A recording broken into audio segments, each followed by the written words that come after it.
So hello and welcome to Rev Sports. I'm Vaibhav Tripathi and alongside me is Bharat Ramraj. Speaking of Pakistan, Pakistan have lost their first game against New Zealand, which makes the next game against India a virtual knockout for them. If they lose, the host nation can be out of the tournament. So talk for let's start with Pakistan, Bharat sir, because Pakistan has problems of plenty, not like in terms of selection, but they have real problems. So let's start because what we are getting is Fakhar Zaman is out and Imam is being considered as a replacement. So first, your first thoughts on Imam being considered as a replacement of Fakhar in the 11? Yeah, they have a lot of problems in their batting department, obviously. Imamul Haq is an experienced player, but he's not someone who's a like replacement for Fakhar Zaman. He takes his own time. He's technically also not the best. He can be out LBW sometimes. So that's a problem area for them. Even if you look at someone like Babar Azam, is scoring at a strike rate of 70, 75. That's not going to work in 2025. Maybe on a slow and low Dubai pitch, it might work better. Who knows? And then there are players like obviously Salman Naga is there. He's been doing good, but still that there is what can you say brittleness about that lineup. Even Saud Shakil, or for the matter Kush Dilsa, slightly low down the order though he can hit. But if he comes in at say 4 down for 100 runs, then it might be trouble for Pakistan. So considering all that, their batting lineup doesn't look that good. But who knows, if they bat first, get to say 250, 260 on a slow and low pitch, they might go and challenge the Indian team if they get to that kind of a score. That was my next question. That Pakistan's batting, we all know, is very fragile, and we have seen that in the Tri Series and now against New Zealand as well. Their strong suit is their bowling, and India's strong suit at the moment, because there is no Jasprit Bumrah, so we can say batting is our strong suit.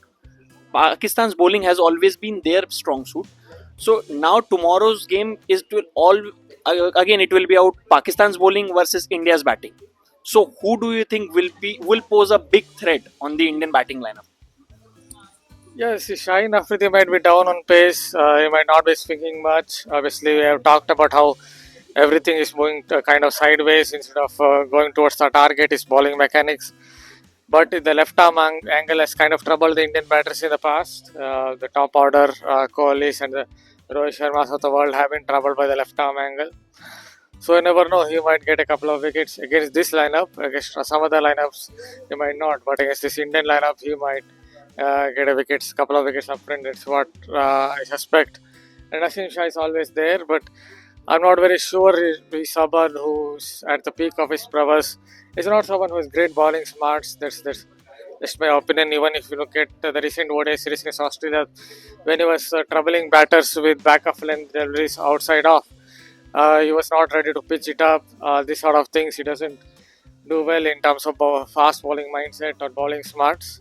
And even if you look at his outswinger, it starts from mid crease, so sometimes it feels like it's going more towards the second slip, and the batter can pick up that outswinger well. So yes, they're good bowlers, but having watched the likes of Wakar in this Wasim Akram and Shoaib Akhtar of the world, they are not at that level. Let me say that even Ravi Shastri, I guess, once said it about Shaheen Afridi, that's a good bowler, but don't hype him so much that make him seem like a Wasim Akram type of bowler. Yeah, but they're fine bowlers, and on their day, especially someone like Afridi with a left arm angle, I guess India's top order might come into the question. And there's obviously Harry Shroff as well.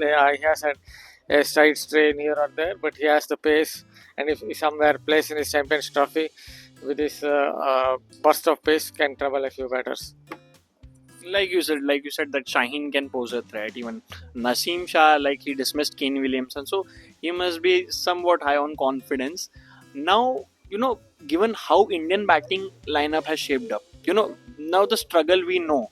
Rohit Sharma at times struggles against the moving ball. So the ball, if it is moving, then Rohit Sharma seems to struggle. And if we talk about Virat Kohli, then it's well documented that Virat Kohli is struggling against spin.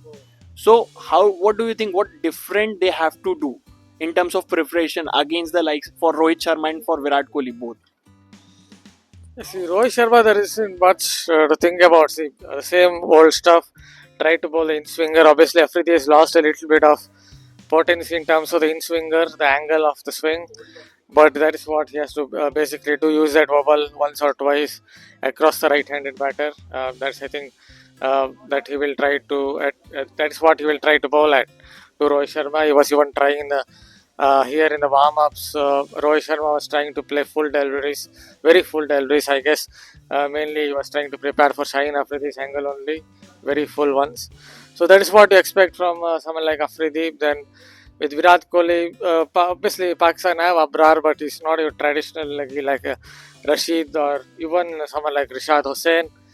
But with a little bit of mystery, those other teams have kind of uh, decoded his mystery because Kohli is low on confidence.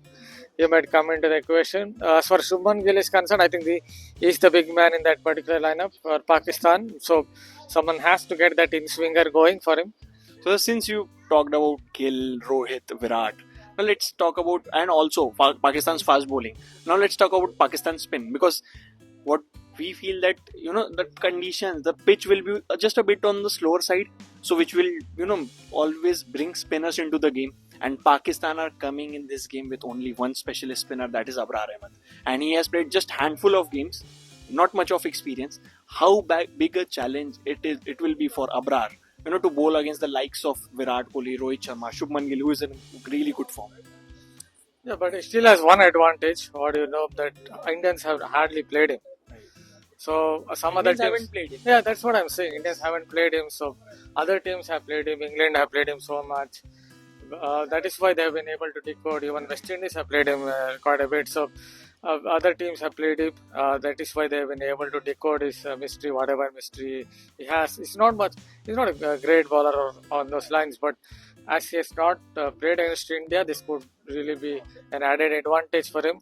Because even if you practice for a certain bowler, even if you watch videos, unless you played against that particular bowler, it takes a bit of time to adjust or to gauge his bowling or to understand what he's doing. So in that sense, who knows, Abrar might play a part or play a role in this particular game. Do you see him bowling with the new ball if Shaheen fails to get the some sort of movement with the new ball, or even Naseem Shah? Do you see him bowling with the new ball, because he has done that in one day cricket?